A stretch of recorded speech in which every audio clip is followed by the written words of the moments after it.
Part 3, Silkscreen Print Portfolio Video Series.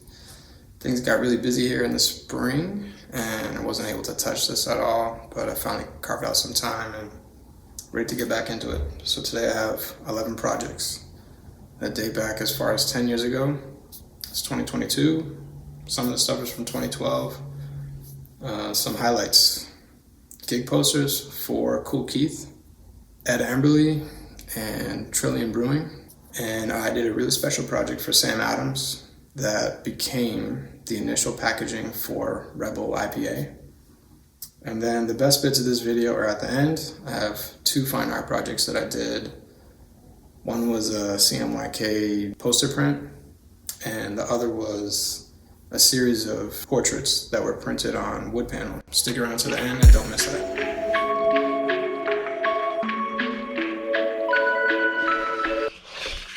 These posters, this is a fish poster that we printed. The artist who designed this is my friend James Weinberg, another very talented printmaker from Boston. James had been in a bike accident right around the time that these needed to be made, and he was just scrambling. He had some type of problem with his shoulder, and he just couldn't make this work. He's also a manual printer, and he reached out to do these prints, and by the time all was said and done, there wasn't enough time to print these posters. I think he was asking for 700 or so prints to be made, and it's 4 color print. And we ended up reaching out to another talented printmaker from Massachusetts, Dan McCarthy. And we went down to his shop on the Cape for about 4 production days of printing on his auto press. And James Weinberg is a very talented illustrator, and his use of halftones, his use of color, it's just incredible. Printing on an auto for the first time, it was scary the way that the press comes down and just tries to like bite your fingers off. There is a video from way back in the day, but all in all, was really happy to be printing a fish poster. Here's another print that we did on craft. For a while we were doing these prints for Trillium Brewing. It's a brewery out of Fort Point, right up the road from us.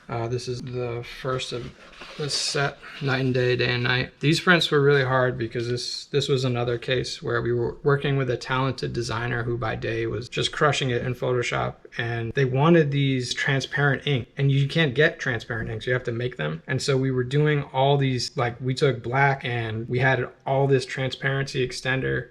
The problem with that is, especially when you're printing on a paper that is not white, you don't know what you're going to get because you have a transparent base, and there isn't an exact formula of if you have 100 grams of black ink and 50 grams of transparent base, what is that going to do when you have this paper that has all this filaments and stuff on it? What's going to happen? And we spent a lot of time mixing transparent and trying to get the color just right. It was very tricky, but you know, many years later, these prints are beautiful.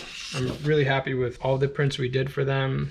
The artwork was stunning, and these were great prints.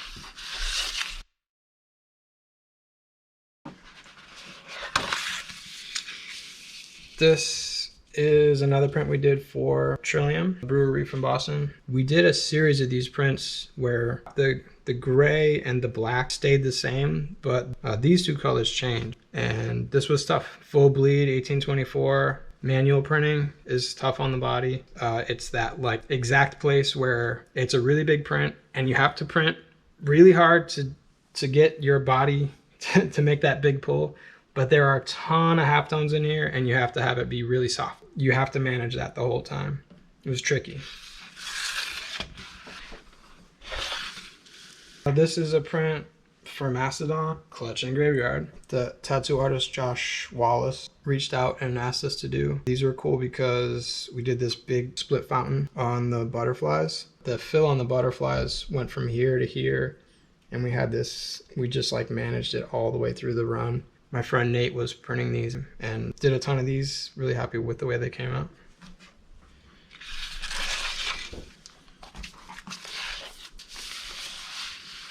This is another super cool print. This is a print we did for Kool Keith. It's like a 4 color print. We were printing for Underground Hip Hop, who had some hand in the release of this. I don't know exactly what the relationship was, but We got to go down when they like had the launch party for this and met Cool Keith, and he signed a couple of the prints. Again, like, it's amazing when you get to do stuff for, you know, people that you listen to growing up. It's also like an amazing print at the same time, like the halftones, like the use of color. We did some t-shirt prints for this. It was really difficult to do the separations. I don't think the halftones were intended in the original artwork, but we needed to work with them, and the folks at UGG were really amazing to work with. We worked with them for years before they closed. This is another print that we did for Art Crank. Blanking on the artist right now, but this was one of my favorite prints. The use of yellow here for the grass. It looks like two different yellows, but it's just one yellow. Same here, it looks the use of halftones. One of my favorite things that I printed. This was probably made in 2017 or 18. Loved it. Another print for Honk, the Honk Festival. I love this print because the way that they created these overprints, there are a few things that no matter what you do, I just love it. And CMYK prints, anytime I can do a CMYK, I love it. Anytime I'm printing something where the design is just amazing, I'm happy, you know, while I'm printing it. And this, the use of overprint here is just incredible. I love it. All the different variations of color that you get from these different pieces, and even here, it's just...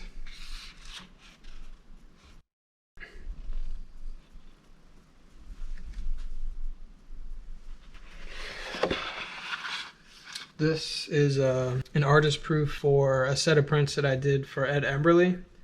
My friend Caleb Nealon reached out to do these prints, and this again was amazing in many different ways, but Ed Emberley signed this himself. I actually printed these with just blue, yellow, and the magenta and black, but I was able to get the green and the orange to pop. Not sure that anybody really cares about that except me, but it's always a win when you get to use that. It's a print nerd thing. But also, like, I grew up reading Ed Emberley's books as a kid. They helped me see things a little bit differently, and they were like wacky and fun and creative. I definitely drew along with some of his drawing books. To have this in the studio, it was sick. These are some test prints that I made with an employee of Sam Adams. He reached out interested in doing some test prints. I believe this was like 2014. And he came into the studio, and this person was a graphic designer, and he was working on the branding for Rebel IPA, which was a whole new property for Sam Adams. And they wanted to create physical media for the branding and take the physical media and pull stuff from that. Generally, his idea was that you can fake these things, but they seem faked. And he wanted to have real grunge that actually happened when the print was made. So he was having me try to figure out how to do these types of things on purpose. As a printmaker, I see my job as recreating whatever's given to me as closely as possible. Cut my teeth on Anti-Designs being artist first and printers second. Rarely do I get to put my artistic hand into the prints that I create as a service print shop.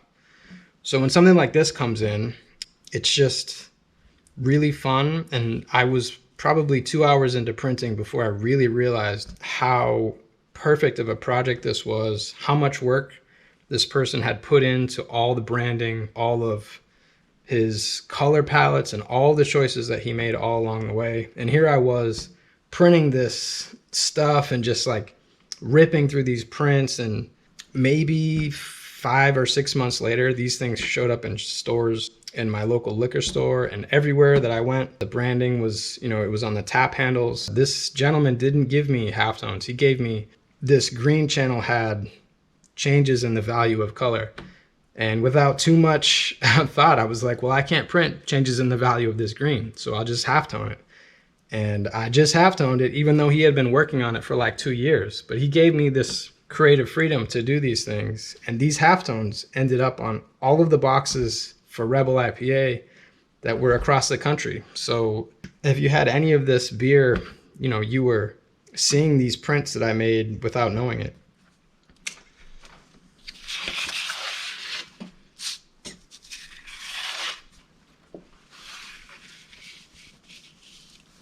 Here is a print that I made and designed for Art Crank.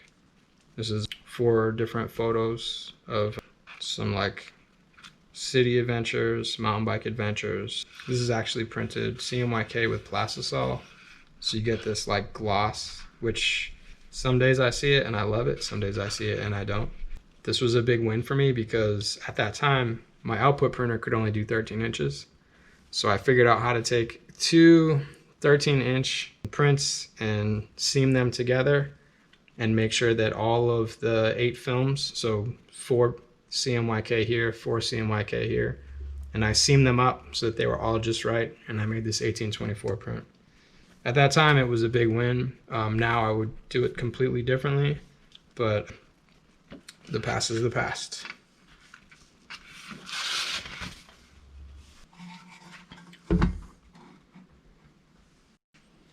This is a piece of personal artwork from back in 2012, I think, 2011. 2012. I was invited to be a part of an art show called Friends with Benefits.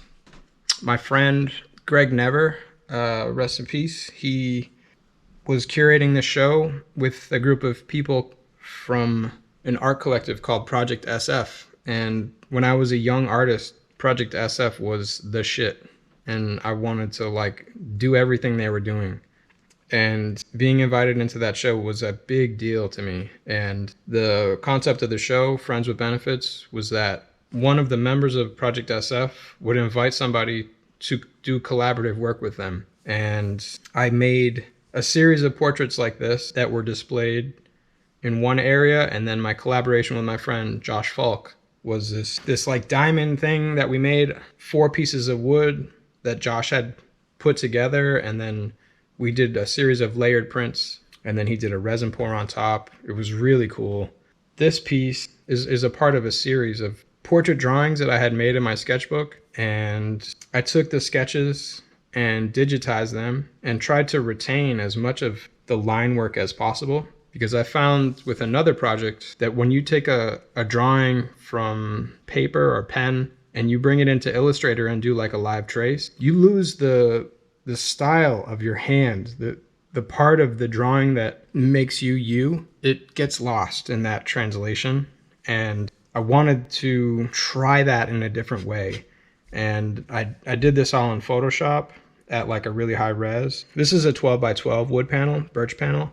And there were also 18 by 18 panels that were printed in this series. This was the first of the pieces that I printed. And the original intention was to take each wood panel and do some type of drawing in line with the actual grains of the wood.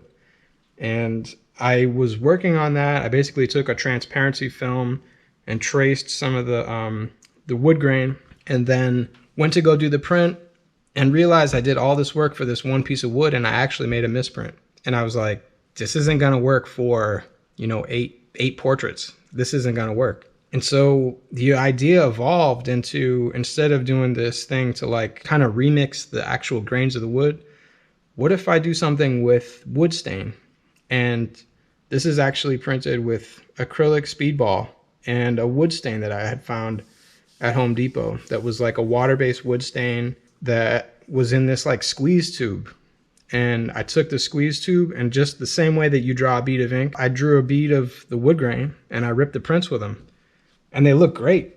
And this halftone stuff, I was doing a lot of this halftone stuff, kind of like stylized halftones. It's not like, I'm not actually trying to hide the fact that I'm using halftones to create this gradient. I'm like, this might be 8 to 12 lines per inch. Whereas when I would do a t-shirt print for a client to recreate a photo on a shirt, it'd probably be at like 30 to 40, somewhere in there.